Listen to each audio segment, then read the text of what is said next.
ಪೂರ್ಮಾಸ್ ಕಿಚನ್ಗೆ ಸ್ವಾಗತ. ನೀವು ಸಾಕಷ್ಟು ರೀತಿ ವಡೆಗಳನ್ನ ಮಾಡಿರ್ಬೋದು, ಬಟ್ ಈ ರೀತಿ ಒಮ್ಮೆ ಟ್ರೈ ಮಾಡಿ, ತುಂಬಾ ಟೇಸ್ಟಿಯಾಗಿರುತ್ತೆ. ಮಾಡೋದು ಕೂಡ ತುಂಬ ಈಸಿ. ಇದನ್ನು ನೆನೆಸೋದು ಬೇಕಾಗಿಲ್ಲ, ರುಬ್ಬೋದು ಬೇಕಾಗಿಲ್ಲ. ನೀವು ಬೇಕು ಅಂದಾಗ ತಕ್ಷಣಕ್ಕೆ ಮಾಡ್ಕೋಬೋದು. 2 ಮೀಡಿಯಮ್ ಸೈಜ್ ಆಲೂಗಡ್ಡೆನ ನಾನಿಲ್ಲಿ ತುರಿದು ಸ್ಟಾರ್ಚ್ ಹೋಗೋವರೆಗೂ ಚೆನ್ನಾಗಿ ತೊಳೆದ್ಬಿಟ್ಟು ಸ್ಟೇನರ್ಗೆ ಹಾಕಿ ನೀರನ್ನು ತಗೊತಾ ಇದ್ದೀನಿ. ಈಗ ಒಂದು ಬಾಣಲೆಗೆ ನಾವು ಮೀಡಿಯಮ್ ಫ್ಲೇಮಲ್ಲಿ ಇಟ್ಕೊಂಡು 1-2 ಸ್ಪೂನ್ ಎಣ್ಣೆ ಹಾಕಿ ಒಗ್ಗರಣೆ ಮಾಡ್ಕೊಳ್ಳೋಣ. ನೀವು ಎಷ್ಟು ಮಾಡ್ಕೊತೀರೋ ನೋಡಿಕೊಂಡು ಎಣ್ಣೆ ಹಾಕ್ಕೊಳ್ಳಿ.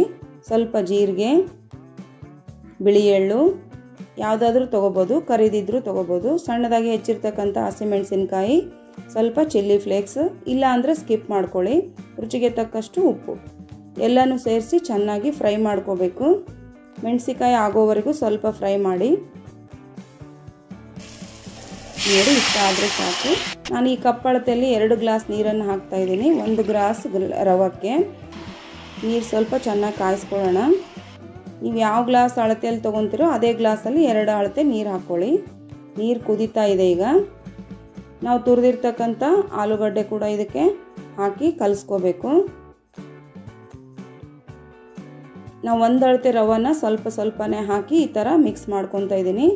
ನಿಮಗೆ 2 ಒಂದೇ ಸಾರಿ ಮಾಡಲಿಕ್ಕಾಗಲ್ಲ ಅಂದರೆ ಸ್ಟವ್ನ ಆಫ್ ಮಾಡಿಕೊಂಡು ಎಲ್ಲ ಚೆನ್ನಾಗಿ ಮಿಕ್ಸ್ ಮಾಡಿ ಮತ್ತೆ ಆನ್ ಮಾಡ್ಕೊಳ್ಳಿ. ಇದು ತುಂಬ ಬೇಯೋದೇನು ಬೇಕಾಗೋದಿಲ್ಲ, 2 ನಿಮಿಷ ಬೆಂದರೆ ಸಾಕು.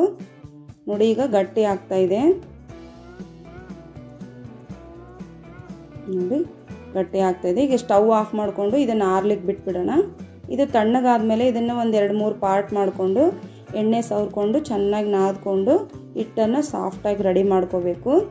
ಈ ಥರ ಉಂಡೆಗಳನ್ನಾಗಿ ಮಾಡಿ ವಡೆಗಳನ್ನ ರೆಡಿ ಮಾಡ್ಕೊಳ್ಳೋಣ. ಮಧ್ಯದಲ್ಲಿ ಈ ರೀತಿ ಹೋಲ್ ಹಾಕೋದ್ರಿಂದ ವಡೆ ಸುತ್ತಲೂ ಚೆನ್ನಾಗಿ ಬೇಯುತ್ತೆ. ನೀವು ಮಳೆಗಾಲದಲ್ಲಿ ಸಂಜೆ ಟೈಮಲ್ಲಿ ತಿನ್ನಬೇಕು ಅನಿಸಿದಾಗ ಈ ರೀತಿ ಮಾಡ್ಕೊಂಡು ತಿನ್ಬೋದು. ಮಾಡೋಕ್ಕೆ ಕೂಡ ತುಂಬಾ ಈಸಿ. ಈಗ ಒಂದು ಬಾಣಲೆಗೆ ಎಣ್ಣೆ ಹಾಕಿಬಿಟ್ಟು ಎಣ್ಣೆ ಕಾಯಿಸ್ಕೊಳ್ಳೋಣ. ಈಗ ಎಣ್ಣೆ ಕಾದಿದೆ. ಮಾಡಿರ್ತಕ್ಕಂಥ ವಡೆಗಳನ್ನ ಒಂದೊಂದಾಗಿ ನಿಧಾನವಾಗಿ ಎಣ್ಣೆಯಲ್ಲಿ ಬಿಟ್ಕೋಬೇಕು. ನೀವು ಹೈ ಫ್ಲೇಮಲ್ಲಿ ಮಾಡ್ಕೋಬೇಡಿ, ಮೀಡಿಯಮ್ ಫ್ಲೇಮಲ್ಲಿ ಇಟ್ಕೊಳ್ಳಿ. ನೋಡಿ, ಈಗ ಸ್ವಲ್ಪ ಎಣ್ಣೆನ ಈ ಥರ ಹಾಕೋದ್ರಿಂದ ಮೇಲ್ಗಡೆ ಕೂಡ ಚೆನ್ನಾಗಿ ಬೇಯುತ್ತೆ. ಫಿಕ್ಸ್ ಹಾಕೊಳ್ಳೋಣ. ಈಗ 2 ಸೈಡ್ ಗೋಲ್ಡನ್ ಬ್ರೌನ್ ಬರೋವರೆಗೂ ಬೇಯಿಸ್ಕೊಂಡ್ರೆ ಸಾಕು.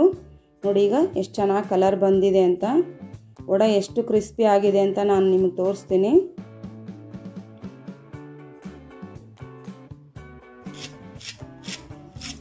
ನೋಡಿ ಎಷ್ಟು ಸೌಂಡ್ ಬರ್ತಾ ಇದೆ ಅಂತ. ಮೇಲ್ಗಡೆ ಕ್ರಿಸ್ಪಿ ಮತ್ತು ಒಳಗಡೆ ಎಷ್ಟು ಸ್ಮೂತ್ ಆಗಿದೆ ಅಂತ. ಈ ವಡೆ ರೆಸಿಪಿ ನಿಮಗೆ ಇಷ್ಟ ಆಗಿದ್ದಲ್ಲಿ ವಿಡಿಯೋನ ಲೈಕ್ ಮಾಡಿ, ಶೇರ್ ಮಾಡಿ, ಕಮೆಂಟ್ ಮಾಡಿ ಮತ್ತು ಚಾನಲ್ನ ಸಬ್ಸ್ಕ್ರೈಬ್ ಮಾಡೋದು ಮರಿಬೇಡಿ.